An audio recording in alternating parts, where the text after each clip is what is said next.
تو فتنہ انکار حدیث پیدا ہوا، سنت رسول کا استخفاف۔ یہ چونکہ مغرب سے درآمد شدہ فلسفہ اور نظریات اور مغرب سے درآمد شدہ سائنس کے زیر اثر تھا، لہذا یہ فتنہ پورے عالم اسلام میں ہوا، اگرچہ اس کے مرکز دو بنے ہیں، ایک ہندوستان اور دوسرے مصر۔ مصر ثقافتی اعتبار سے عالم عرب کا امام ہے، اور عجمی اسلام جو ہے اس میں سب سے اہمیت، سب سے بڑھ کر وہ ہندوستان کو تھی۔ تقریباً پوری دنیا کی جو مسلمانوں کی آبادی ہے اس کا تہائی ہندوستان میں ہوتا تھا، آج بھی ایسا ہی ہے۔ 40 کروڑ سے زائد جو ہیں وہ بھارت اور پاکستان اور بنگلہ دیش میں ہیں، 125 کروڑ کل جو ہے مسلمان ہیں، 1/3 تعداد تو یہاں ہوتی تھی۔ اور یہاں پہ ظاہر بات ہے کہ ثقافت کا بہت بڑا مرکز، علم کا۔ اس میں جو آغاز ہوا سر سید احمد خان سر خیل، اس کے بعد یہ کہ یہاں بھی علماء، اور علماء بھی جو اہل حدیث تھے، وہ اس کا شکار ہوئے۔ مولانا عبداللہ چکڑالوی، چکڑالہ یہ چکوال کے قریب ہے، وہاں کے بہت بڑے عالم اہل حدیث، وہ اسی فتنہ انکار حدیث میں مبتلا ہوئے، پھیلایا انہوں نے بڑے پیمانے پر۔ اسی طرح مولانا اسلم جہراج پوری یو پی کے، انہوں نے اس فتنے کو بھڑکایا، وہ بھی اہل حدیث سے مسلکن۔ اسی طریقے سے مولانا تمنا عبادی، نیاز فتح پوری، بہت عمدہ مضمون نگار، انشا پرداس۔ غلام جیلانی برق، اگرچہ اس کی آخر میں ہدایت ہو گئی، لیکن سب سے بڑھ کر یہ فتنہ جس شخص سے پھیلا ہے وہ غلام احمد پرویز۔ اس کا لکھنے کا اسلوب بھی بڑا اچھا تھا، دلکش تھا، تقریر کا اسلوب بھی بہت اچھا تھا اور دلکش تھا۔ اور یہ جان لیجئے فتنہ وہی شخص برپا کر سکتا ہے جس میں صلاحیت ہوتی ہے۔ عام آدمی کیا فتنہ برپا کرے گا، اور کرے گا تو پھیلائے گا کیسے؟ تحریر و تقریر سے فتنہ جو ہے وہ پھیلتا ہے، پروان چڑھتا ہے، اور ان دونوں چیزوں پر اس شخص کو بڑی دسترس حاصل تھی۔ دیکھیے یہ دو غلام احمد پنجاب نے پیدا کیے۔ غلام احمد قادیانی، اس نے ختم نبوت کی مہر توڑ دی، اجرائے وحی، اجرائے نبوت کا دعویٰ کر دیا۔ اور غلام احمد پرویز، اس نے وہ دوسری اعتبار سے نبوت و رسالت کو زخم لگائے کہ نبی کی رسالت جو ہے وہ ٹھیک ہے، ہم مانتے ہیں، لیکن نبی کی اطاعت اور اس کا اتباع یہ صرف ان کی زندگی تک تھا۔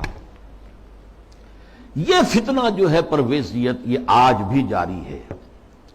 اس کے کچھ کیسٹس ہیں جو آج بھی پھیل رہے ہیں، نہ صرف پاکستان کے مختلف حصوں اور علاقوں میں، بلکہ اور باقی باہر کے ممالک کے اندر بھی چھوٹے چھوٹے جو ہیں ان کی جو بزم بنتی ہے، بزم طلوع اسلام جیسے یہاں پر ہوتی تھی، طلوع اسلام اس کا رسالہ تھا، تو ایسی بزمیں بنتی ہیں اور اس کے اندر لوگ جمع ہو کر اور یہ اس کے کیسٹ سنتے ہیں، اس کی تقریریں سنتے ہیں۔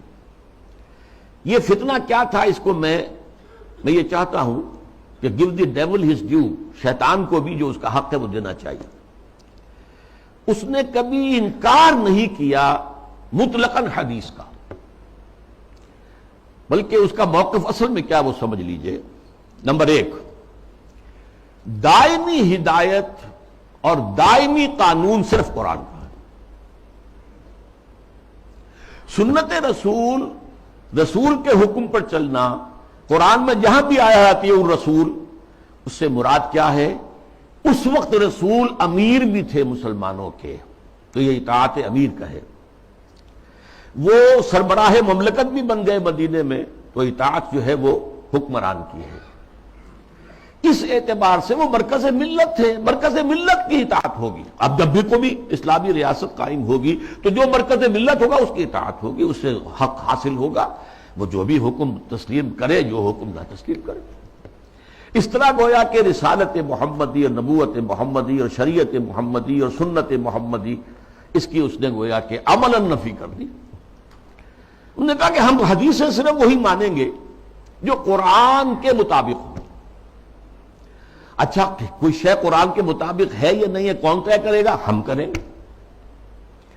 قرآن کی تشریح اور تعبیر اور تفسیر اگر سنت سے آزاد ہو کر کی جائے تو ظاہر بات ہے قرآن کو موم کی ناک بنایا جا سکتا ہے، ادھر موڑ دے ادھر موڑ دے، جو چاہے تعبیر کر لے۔ اس کی ایک میں مثال آپ کو دیتا ہوں، اگرچہ وہ بڑی استہزائیہ سے مثال ہے۔ قرآن مجید میں حکم آیا سورہ مائدہ میں، وَالسَّارِقُ وَالسَّارِقَةُ فَاقْطَعُوا أَيْدِيَهُمَا، چور مرد ہو یا عورت ان کے ہاتھ کاٹ دو۔ اب اس کی کیا تعبیر کی؟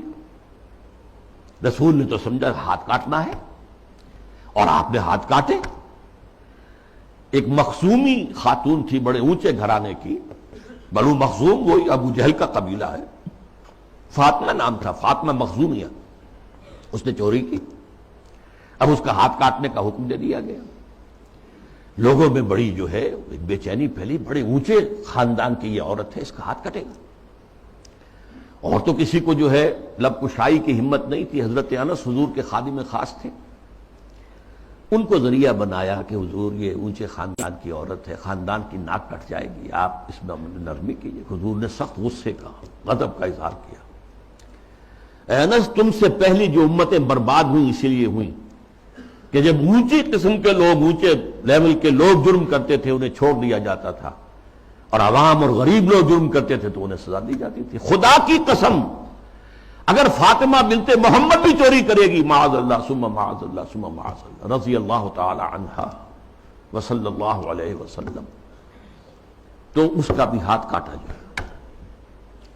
اب اس کی تعبیر پرویز صاحب کیا کرتے ہیں؟ ان کا ہاتھ کاٹ دو، مطلب ایسا معاشرہ، ایسا معاشی نظام بنا دو کہ چوری کی ضرورت ہی نہ رہے۔ جیسے محاورے میں کہتے ہیں نا، والدین کسی مسئلے میں اپنے بیٹے سے، بھائی تم نے تمہارے ہاتھ کاٹ دیے، یعنی یہ کہ تم نے تو ایسا قدم اٹھا لیا کہ اب ہم کچھ کر ہی نہیں سکتے۔ یہ گویا کہ اس محاورے پر لے آیا، ان کے ہاتھ کاٹ دو، یعنی ایسا ماحول پیدا کر دو، ایسا سوشلسٹ نظام برپا کر دو کہ جس میں ہر ایک شخص کی ضرورت پوری ہو رہی ہے تو کائے کو چوری کرے گا۔ یہ ہاتھ کاٹ دو کا مفہوم ہے، یہ نہیں ہے، یہ تو مولویوں نے بنا لیا ہے، اور یہ غلط تصور ہے کہ ہاتھ کاٹے جائیں۔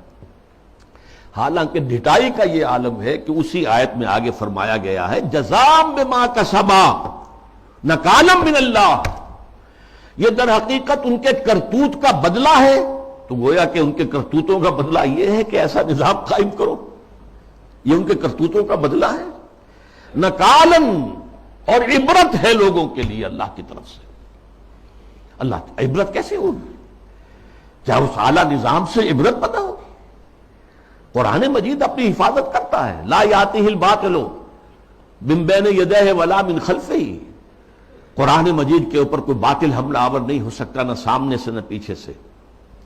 بہرحال یہ اس کا موقف تھا، اور یہ موقف آج بہت بڑے پیمانے پر ہمارے جو جدید تعلیم یافتہ لوگ ہیں ان میں موجود ہے۔ ان کے ہاں بھی یہ پہلا موقع تھا کہ درس قرآن کے نام سے محفل ہوتی تھی، اور وہ مخلوط محفل ہوتی تھی، مرد بھی اور خواتین اور نوجوان لڑکیاں بھی، اور وہ بے پردگی کے ساتھ۔